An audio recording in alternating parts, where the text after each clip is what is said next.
Dankeschön für die Einleitung und den Trailer anscheinend und für die Thanks for the invitation and the trailer. Ich freue mich sehr, dass ich heute mit euch über mein I'm very happy to be here today Lieblingsthema sprechen darf. to talk about my favorite topic. Why am I on this exceedingly large stage? I'm a technological sociologist, so I'm working on the relationship of technology and society. I'm also a member of the feminist hackspace Heart of Code. We are a hackspace in Berlin-Kreuzberg and a collective of women that are interested in technology, that are working with technology, and judge this from a feminist perspective. And that's also the angle that I want to show to you today, the effects of technological progress onto our workplaces and workspaces. If we think about the debates that progress and technologies of the future, the job market is always a central topic, a recurring topic, and that's also the one where people are fighting the hardest about. Which is no surprise. We're spending most of our life at work, and the society we live in today is also influencing our identity. Our identity in society is influenced largely by our work and the work we do. So at least here we are what we work. And thinking about the future and the technologies that might be coming, the debates are still centered on things like rationalization, increasing efficiency, increasing productivity, but also reducing the number of jobs and job security. And these are all not new topics. They've all been there before. We had these conversations before. And one of the most central symbols of this progress is the mechanical loom, developed in the 18th century and then progressively introduced. And this automation led to the first weavers' uprising. The workers destroyed the mechanized loom and the industrialized looms.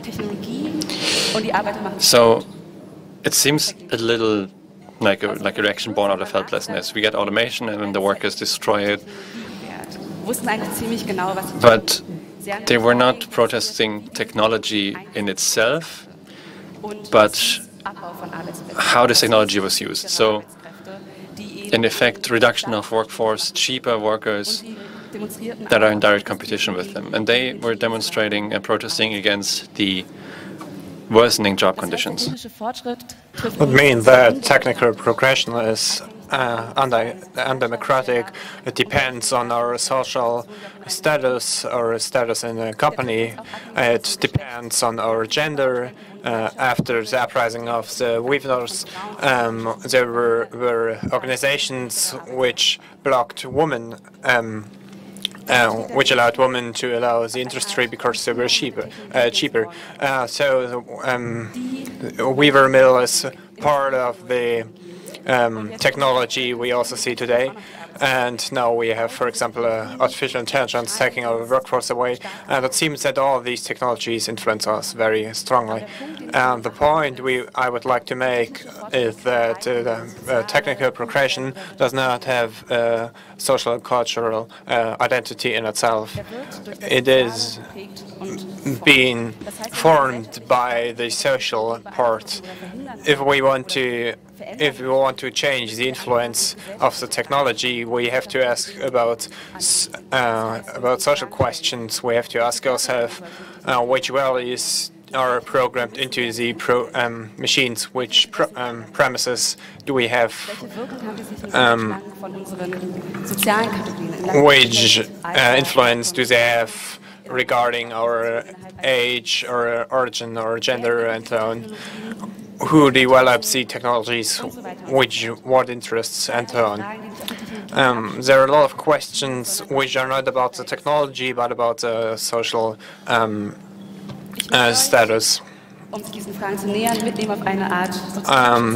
To answer this question, I would like to do a time travel through the history of social problems and I've worked a lot of it. I've written my master's thesis about it, and I've made a lot of theories and answers which are helpful to ask better and different questions about technical progress. Up until the 80s, it was not unusual to think about technology as something which happens to us, which we just have to accept, which can be good or bad, but it is something we can only look at the effects and control the effects, but technology has its own logic. Against this technical determinism, there were some counter-arguments by socialists in the 80s. For example, Donald Mackenzie and Jody Weissman, who published The Social Shaping of Technology, which was a collection of essays written by different authors who showed how the social influences of technical parts. For example, the essay "Do Artifacts Have Politics?" by Langdon Winner, and she looked at a bridge in New York which was built at a very low height, so the buses couldn't drive underneath it, and it was favorable to buy your personal cars, which were mostly owned by the white upper social levels, and so the technology influenced the social environment. And another example is by Richard Dyer, Making White People Right. He asked the question whether can technology of photography, which discriminates black, dark skin and favorizes white skin, and the essay is from 1979, and it's talking about technology which is 100 years old, and even today it's still problematic, and there are a lot of technologies, for example, smartphone cameras, surveillance cameras, facial recognition. Forgot this third example, but it is there, and even some single things like soap donate dispensers. Maybe you've seen this example. You try. Too black? Too black. Yeah? What I'll come do? Come again, Sash. Too black. So in the next part, he takes a white towel and suddenly it works. Richard Dyer makes important note in his essay.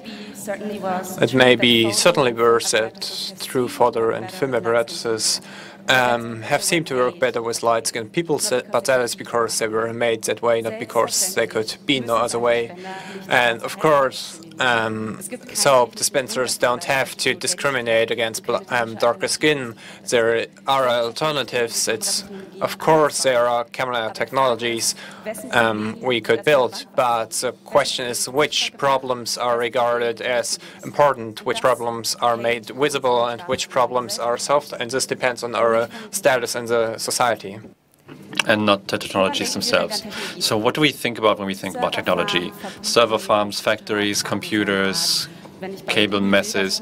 When I'm searching Google Images for technology, then it's mostly blue stuff. What we don't think about are things like bus pumps. It's a technology that our society, I'm sure, breast pumps. I'm sure none of you thought about it. So, except the organizers of the Make Breast Pump Not Suck hackathon. And what I want to say is that our understanding of technology, this very term of technology, is already gendered. So when we think about the workplace, we're thinking about factories, we're thinking about offices, paid work. We don't think about housework, even though every week millions of hours of housework are happening, but these hours are unpaid. Ruth Schwartz Cohen in 1983 published her study, More Work for Mother. And for this study, she has looked at the industrialization of private households. So how technology has come into the private home, things like laundry machines, ovens, and so on. And her conclusion is that this technology over 50 years has not managed to actually give women, mothers, more time. So of course they could now wash their laundry more quickly, but at the same time the demands in regards to hygiene and cleanliness have risen. So yeah, they can cook faster, but this newly gained free time was then eaten up by the rising demands to the complexity of meals. Something different every day, something healthy, something complex, something interesting. And all the remaining spare time was then filled in with new concepts of motherhood. The mother now had to be something like the home psychologist, take care of raising their children, and so on. So this was looking at the American middle class between 1960 and 1980. And she summarizes it as household work, like so many other types of work, expands to fill the time available. So it's not a technology that has led to an improvement, but the social standards have controlled and determined how these technologies in the end affect people and how they are applied. And Joran Berg, in her essay Gendered Socio-Technological Construction, The Smart House from 1995, comes to a similar conclusion. She has looked at 3 different companies offering smart home solutions, and she's looking at, okay, what is being improved, what is being automated. And it's funny because it seems that it hasn't changed until now. It's about control, about controlling your home, it's about entertainment, but what is not being improved or being simplified is things like household chores. Things that then and now are traditionally more gendered towards women. And she writes, the socio-technical construct reflects the male idea of the home and responds to male activities in it. It is gendered in what it leaves out. In women's exclusion from the imagination of its designers, as a relevant social group, we see how deeply generative the nature of an innovation process can be. And if I'm not mistaken, she even asked one of the developers whether they couldn't be doing something about household chores, and his answer was, yeah, sure. When you go into a room, then the light turns on, so you don't have to put down the laundry basket. So yeah. And the special thing here is, of course, that no women were involved into the innovation process whatsoever. And of course, it makes a difference whose problems and needs are made visible in these processes. Is there a woman in the room that says, hey, wouldn't it be cool if all these new technologies could be used to actually lighten the household chores, so I have to spend less time doing that? Or if there's a woman in the innovation process that says, hey, let's redesign this air mattress because it looks like a gigantic sanitary pad. And the technology firms have been criticized for a while now, and very rightly so. The psychologist Cynthia Cockburn, one of the best names of all time, in 1980 published an essay where she's asking women to go into engineering jobs, just to change this power dynamic, to not be the passive objects anymore, but develop these technologies themselves. She says we cannot continue to be the passive objects of some technologies at the receiving end. We have to learn technical skills. If we are to learn, we have to get in there. It cannot be done at a distance. So as long as the plurality of people affected by technology, so basically the entire human population, is not reflected in the teams developing these technologies, the plurality of needs, of desires, of imaginations and expectations and expertise will also not be reflected. So to summarize, technological progress is not created in a vacuum. Our social values, the construction of these values, our norms, our roles within society, are the guiding principles for technological progress, and they determine how it affects us. Secondly, who develops technology does play a role, with which interests, which perspectives, which roles, and within which social construct. And thirdly, technological progress is progressing very undemocratically. It will affect us differently depending on our status in society. In short, technological progress is, and was, and will be socially influenced. And I think that is the most important point. It's not about describing how technology is created, there's a political message in here. If technological progress is socially influenced, that in turn means we can influence how it will progress in the future. Und wir können Einfluss darauf nehmen. And we can take influence.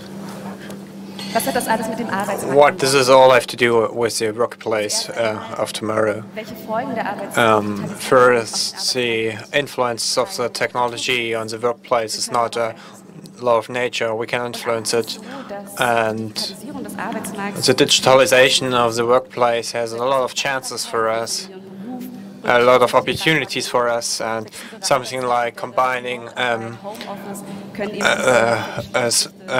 home and work is very reachable, and we can solve the differences between work of men and women, and we can better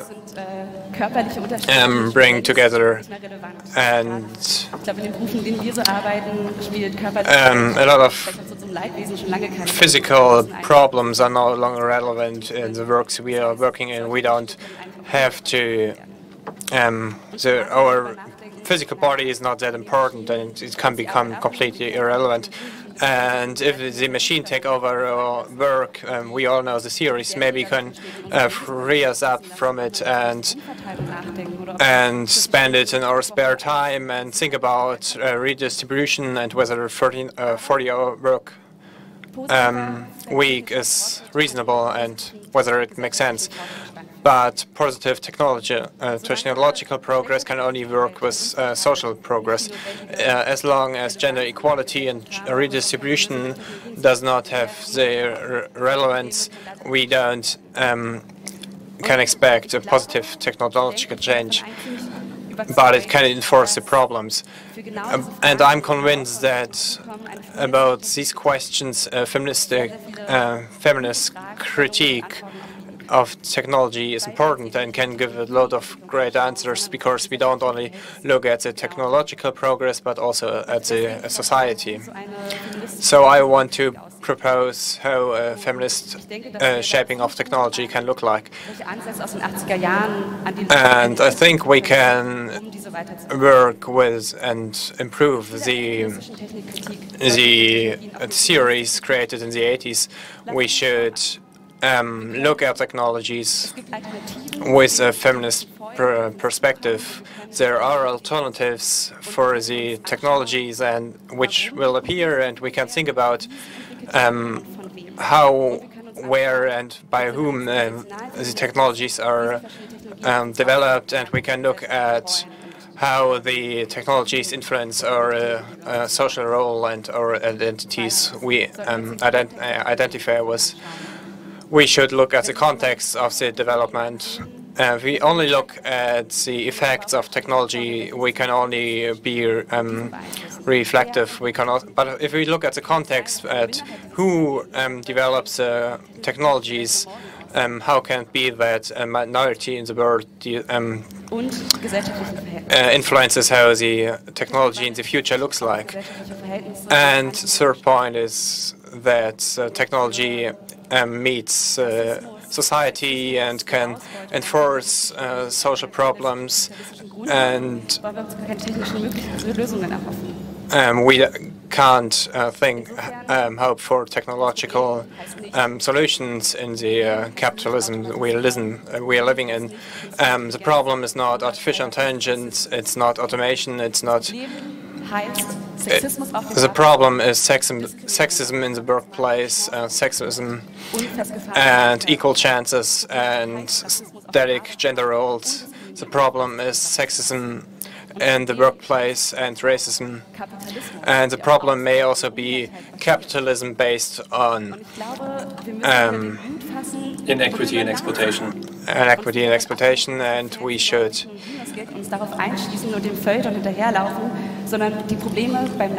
we should name the problems. We should not just react to the technology and read the feuilletons. And I'd like to close with Sarah Wachter-Böttcher's words that she wrote Technically Wrong in 2017, and the subtitle is Sexist Apps, Biased Algorithms, and Other Threats of Toxic Tech. And she's closing with the very true words. It is up to us to demand that those choices be made differently, not because we want to see technology fail, but rather because we want it to succeed on terms that work for all of us. After all, most of us don't hate tech, we love it. It's time we demand that it loves us back. With these words, involve yourselves, criticize technology, discuss technology, and develop better technology for a world that we can all live in. Thank you.